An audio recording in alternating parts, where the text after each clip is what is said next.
High, আমি উমু home decor থেকে কয়েকদিন আগে এই চুড়ির আলমারিটা কিনেছিলাম। তো এটা এতদিন হচ্ছে ওয়াল হ্যাঙ্গিং করা হয়নি।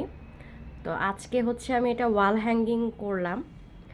করার পর হচ্ছে আমার আসলে অনেক চুড়ি আছে, কিন্তু সবগুলো চুড়ি এখানে আমি রাখতে পারিনি, কারণ আজকে আমার সময় নেই। তো যে কয়টা পেরেছি আমি চুড়ি গুছিয়ে রেখেছি। তো আমি একটু আলমারিটা খুলে দেখাচ্ছি।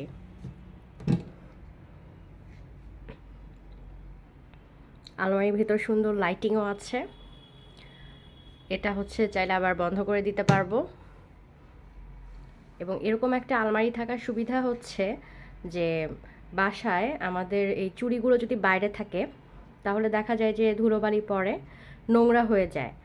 তো এই আলমারিটার জন্য হচ্ছে আমি এখন আমার সবগুলো চুড়ি খুব সুন্দরভাবে গুছিয়ে রাখতে পারবো। অনেকগুলো চুড়ি এখানে আঁটবে, আর আমার চুড়িগুলো হচ্ছে ধুলোবালি থেকেও রক্ষা পাবে, অনেক দিন টিকে থাকবে। তো ওমো হোম ডেকোরকে ধন্যবাদ, সুন্দর একটা প্রোডাক্ট এটা। তবে কিছু ফিডব্যাক আমার দেওয়া প্রয়োজন, যেমন কাঠটা হচ্ছে অনেক পাতলা, অনেক পাতলা বোর্ড দিয়ে বানানো হয়েছে। এটা আরেকটু যদি হচ্ছে মজবুত বোর্ড দিয়ে বানানো হতো ভালো হতো।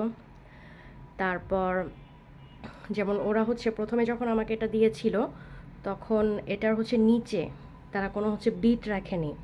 তো বিট না রাখাতে আমি হচ্ছে এটা কোনো আলমারি বা কোনো শেলফের উপরে রাখতে পারছিলাম না, কারণ তাহলে হচ্ছে আমি যখন দরজা খুলছিলাম তখন হচ্ছে একটা ফ্রিকশন হচ্ছিল ওই মানে যেখানে রাখছিলাম সেটার মেঝের সাথে।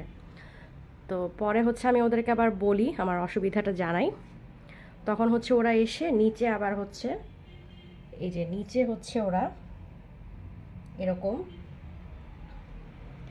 একটা বিট দিয়ে দিয়েছে, 4টা বিট লাগাই দিয়েছে। তো আর প্রথমে যখন ওরা আমাকে দিয়েছিল ওয়াল হ্যাঙ্গিং করার জন্য ছিদ্র করে দিতে ভুলে গিয়েছিল। তো পরে আবার যখন আমি ওদেরকে বললাম ওদের লোক এসে এটা ছিদ্র করে দিয়ে গেছে। তো সব মিলিয়ে আমার কাছে ভালো লেগেছে, রিজনেবল প্রাইসের মধ্যে এরকম একটা চুড়ির আলমারি সুন্দরই হয়েছে।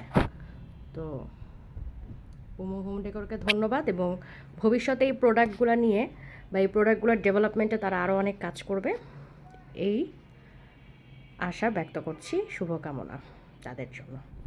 সবাইকে ধন্যবাদ, বাই।